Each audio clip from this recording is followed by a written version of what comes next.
ಅದು ನಿಮಗೆ ಕೊಟ್ಟಿರೋದೇನಿದೆ ನೋಡಿ ಅದನ್ನೇ ವಾಪಸ್ ಮಾಡಬೇಕು. ಅದನ್ನೇ ವಾಪಸ್ ಕೊಡೋಕೆ ಬರೋಲ್ಲಪ್ಪ.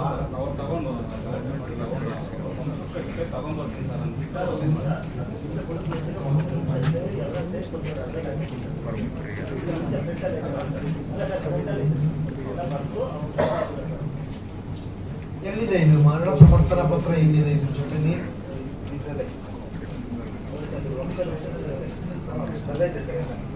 ವಂಶವೃಕ್ಷ ಎಲ್ಲಿದೆ ರೀ? ಬರ್ದಿರೋದಲ್ಲ, ಸರ್ಟಿಫಿಕೇಟ್ ಬೇಕಲ್ಲ, ಎಲ್ಲಿದೆ? ಕಟ್ಟಡ ತೆರಿಗೆ ಇದು ಡಿಮಾಂಡ್ ರಿಜಿಸ್ಟರ್ ನಿಮಗೆ ಎಷ್ಟು ವರ್ಷದಿಂದ ಕೆಲಸ ಮಾಡ್ತೀವಿ? ಯಾರಾದ್ರೂ ಒಂದು ಅರ್ಜಿ ಕೊಟ್ಟರೆ ಆ ಅರ್ಜಿ ಸ್ವೀಕಾರ ಮಾಡಬೇಕು. ಏನಾದ್ರು ಅಡಿಷನಲ್ ಡಾಕ್ಯುಮೆಂಟ್ ಬೇಕು ಅಂತಂದ್ರೆ ಎಂಡಾರ್ಸ್ಮೆಂಟ್ ಮುಖಾಂತರ ತರಿಸ್ಕೋಬೇಕು. ಅದನ್ನೇ ವಾಪಸ್ ಕೊಡೋದಲ್ಲ. ಅವ್ರು ಕೇಳ್ಬಿಟ್ರು, ನೀವು ವಾಪಸ್ ಕೊಟ್ಬಿಟ್ಟೆ. ಅವನೇ ಕಿತ್ಕೊಂಡು ಹೋಗ್ತು, ನೀನೇ ಕೊಟ್ಟ. ಯಾವನಿಗೆ ಗೊತ್ತು?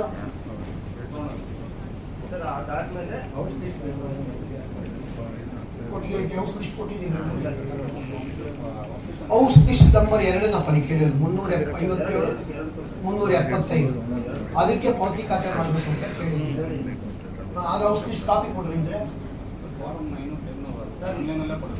ಸರ್ ಇಲ್ಲ ಸರ್, ನೋಡಿ ಸರ್, ನಾನು ಅದೆಲ್ಲ ಕಡಿಮೆ ಮಾಡ್ಬಿಟ್ಟು ಕಂದಾಯ ರಸ್ತೆನ ಬೇರೆ ಮಾಡ್ಬೇಡ. ನಿಮಗೆ ಸಮಸ್ಯೆ ಪರಿಹಾರ ಆಗೋದು ಬೇಕಿಲ್ಲ. ಸೇರಿಸಿ ಇನ್ನೊಂದು ಅರ್ಜಿ ಕೊಡ್ಬೇಕಾಗಿತ್ತು ಮೇಲಧಿಕಾರಿಗಳಿಗೆ. ಅದು ಮಾಡಲಿಲ್ಲ. ಮೇಲಧಿಕಾರಿಗಳಿಗೆ ಅವ್ರಿಗಿತ್ತ ಮೇಲಧಿಕಾರಿಗಳು ಯಾರಿದ್ದಾರೋ ಹೌಸ್ ಲಿಸ್ಟ್ ಅಲ್ಲ. ಹೌಸ್ ಲಿಸ್ಟ್ ನಿಮ್ಗೆ ಹೌಸ್ ಲಿಸ್ಟೇ ತಗೊಂಡಿದ್ದೀರ, ಹೆಂಗೆ ನೀವು ಖಾತೆ ಮಾಡ್ಕೊಂಡು ಅಂತ ಕೇಳ್ತೀಯ? ಸರ್ ಹೌಸ್ ಲಿಸ್ಟಲ್ಲಿ ಒಂದು ಕೆಲಸ ಇದೆ ನೋಡಿ ಸರ್, ಇಲ್ಲಿ ಕೊಟ್ಟಿದ್ದಾರೆ ಸರ್. ಕೊಡ್ತೇನೆ ಅಲ್ಲ, ಅವ್ರು ಕೊಡಲ್ಲ ಅಂತ ಹೇಳ್ತಿಲ್ಲ. ಆನ್ಲೈನ್ ಅಪ್ಲಿಕೇಶನ್ ಕೊಡ್ಬೇಕು, ಹಂಗೆ ಡೈರೆಕ್ಟ್ ಅಪ್ಲಿಕೇಶನ್ ತಗೊಳಕ್ ಬರಲ್ಲ ಕಾನೂನು ಪ್ರಕಾರ. ಅವ್ರು ಹೇಳ್ತಾರೆ ಅಂತಂದ್ರೆ ಕಾನೂನು ಏನ್ ಹೇಳುತ್ತೆ ಅದು ನೋಡ್ಬೇಕಲ್ವಾ? ಏನಂತ ಆನ್ಲೈನ್ ಅಲ್ಲಿ ಕೊಡಿ ನೋಡಿ. ಆನ್ಲೈನ್ ಅಲ್ಲಿ ಅರ್ಜಿ ಕೊಟ್ರೆ ಕೊಡ್ತೀನಿ ಅಂತ ಕೊಟ್ಟಿದ್ದಾರೆ. ಆನ್ಲೈನ್ ಅಲ್ಲಿ ಫಸ್ಟ್ ಕೇಳ್ತಿರೋದು ಹೌಸ್ ಲಿಸ್ಟ್ ಬೇಕು.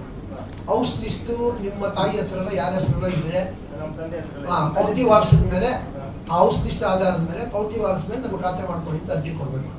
ನೀನು ಹೌಸ್ ಲಿಸ್ಟ್ ಅರ್ಜಿನ ಡೈರೆಕ್ಟ್ ಕೊಟ್ಟರೆ ಅವ್ರು ಕೊಡಕ್ ಬರಲ್ಲ ಅಂತ ಎಂಡಾರ್ಸ್ಮೆಂಟ್ ಕೊಟ್ಟಿದ್ದಾರೆ. ಈಗಲೂ ಕಾಲ ಮೀರಿಲ್ಲ. ನೀನು ಹೌಸ್ ಲಿಸ್ಟ್ ಬೇಕು ಅಂತ ಅಂದ್ಬಿಟ್ಟು ಆನ್ಲೈನ್ ಅಲ್ಲಿ ಅರ್ಜಿ ಕೊಡು. ಆನ್ಲೈನ್ ಅರ್ಜಿ ಕೊಟ್ಟು 30 ದಿನ ಟೈಮ್ ಇರುತ್ತೆ.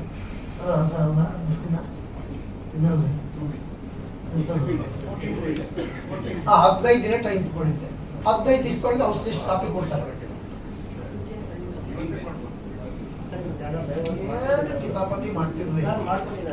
ಇನ್ನೊಂದು ಜಾಗಕ್ಕೆ ಜಾಗನೇ ಇಲ್ಲ ಸರ್, ಎಲ್ಲ ಕಾಂಪೌಂಡ್ ಹಾಕಿದ್ದಾರೆ. ಓಡಾಡ ಕೂಡ ಜಾಗ ಇಲ್ಲ ಸರ್. ಅದನ್ನೆಲ್ಲ ಈಗ ಅದು ಪ್ರಶ್ನೆ ಆಗಲ್ಲಪ್ಪ. 357 375ಕ್ಕೆ ಮೊದಲು ಹೌಸ್ ಲಿಸ್ಟ್ ತಗೋ. ಹೌಸ್ ಲಿಸ್ಟ್ ತಗೊಂಡಾದ್ಮೇಲೆ ಆಮೇಲೆ ಪಾವತಿ ಖಾತೆ ಬೇರೆ ಅರ್ಜಿ ಕೊಡು. ಅರ್ಜಿನೇ ಕೊಟ್ಟಿಲ್ಲ. ನಾನು ಅರ್ಜಿ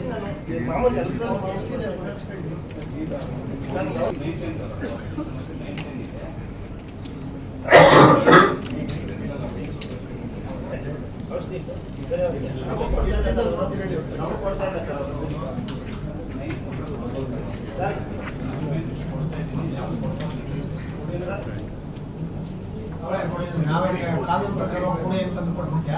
ಕಾನೂನು ವಿರುದ್ಧವಾಗಿ ಆಫೀಸು ಯಾವ್ದಾದ್ರು ಕ್ರಯಪತ್ರ ಬರ್ಕೊಂಡು ಅಂತ ಹೇಳ್ತೀವಿ, ಬರ್ಕೊಟ್ಬಿಡ್ತೀರಾ ನಿಮ್ಮ ಆಫೀಸ್ನ? ಮತ್ತೇನ್ರಿ ನೀವು ಕೊಡಿ ಅಂದ್ರೆ ಕೊಡ್ತೀವಿ ಅಂದ್ರೆ ಏನರ್ಥ? ಅದು ಸರ್ಕಾರಿ ಅಧಿಕಾರಿಗಳಾಗಿ ಹೆಂಗ್ ಮಾತಾಡ್ಬೇಕು ಕತ್ಕೋಬೇಕು.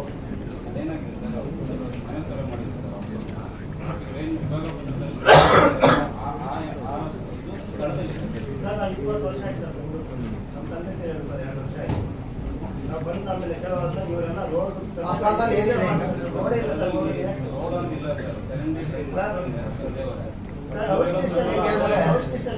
ಪಂಚಾಂಗ ಇಲ್ಲ ಅಂತಂದ್ರೆ ನಕ್ಷತ್ರನೇ ಇಲ್ಲ ಅಂತ. ಜಾಗನೇ ಇಲ್ಲ ಅಂತ